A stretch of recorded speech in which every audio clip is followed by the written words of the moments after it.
நடுவில் வந்து எனக்கு நான் ரொம்ப இந்துத்துவம், எனக்கு வந்து ரொம்ப கோயில், நம்மளுடைய சம்பிரதாயம் இதெல்லாம் எனக்கு ரொம்ப பிடிக்கும். அதுக்காக நான் சில நாட்கள் வந்து பிஜேபியில் உறுப்பினராக இருந்தேன்.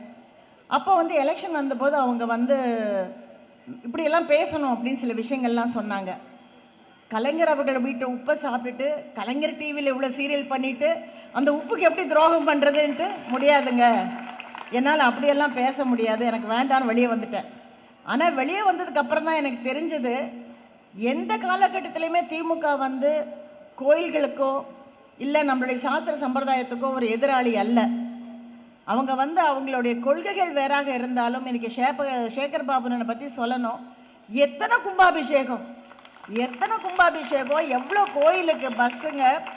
சமீபத்தில் அவர் திருச்செந்தூரில் பண்ண அந்த சூர சம்ஹாரம் கும்பமேளாவுக்கு ஈக்குவலாக நடந்தது. அதை வந்து மறக்கவே முடியாது. அந்த நிகழ்ச்சியை எல்லாரும் வீட்டில் உட்காந்து அவ்வளோ அற்புதமாக அந்த நிகழ்ச்சியை பார்த்தோம், ரசித்தோம்.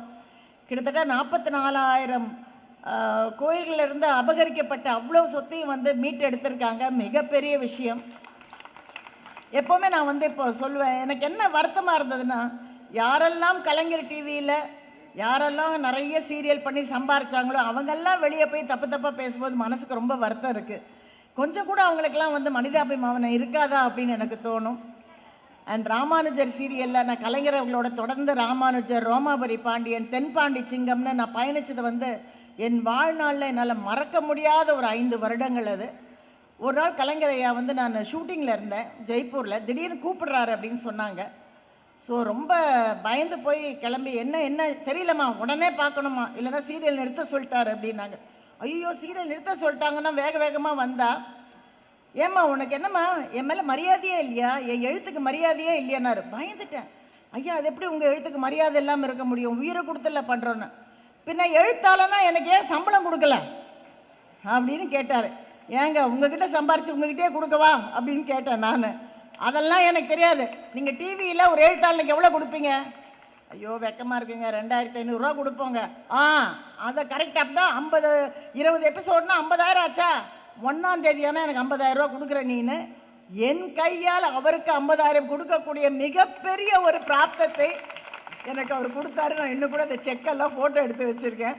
இது என் வாழ்நாளில் வந்து ஒரு மறக்க முடியாத ஒரு நிகழ்ச்சி, ஒரு குழந்தை மாதிரி. அதே மாதிரி நம்மளுடைய மாண்புமிகு முதலமைச்சர் அவர்கள், நான் அவர் கூட நிறைய பழகியிருக்கேன் சின்ன பிள்ளையில் வந்து.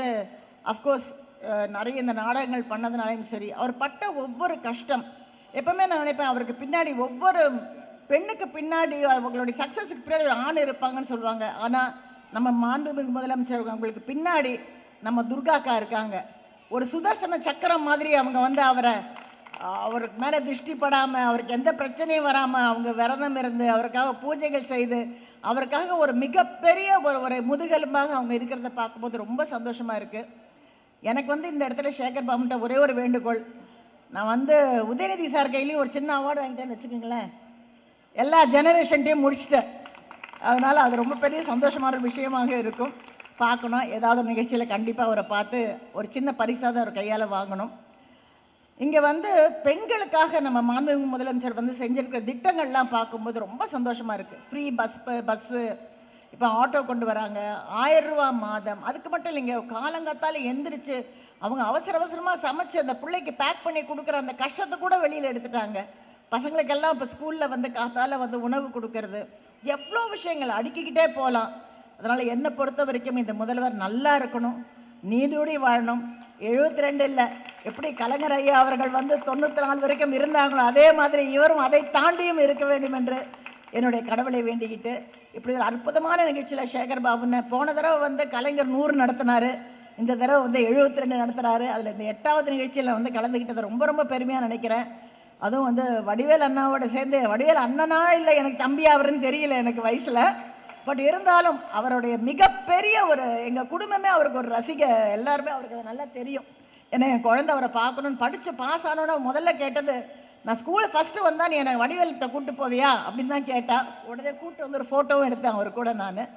ஸோ ரொம்ப சந்தோஷம் இந்த நிகழ்ச்சியில் பங்கேற்றிருந்தது. உங்கள் எல்லாருக்கும் நன்றி. எல்லாரும் உறுதுணையாக இருந்து இந்த தடவை ஜெயிக்கிறோம். நன்றி, வணக்கம்.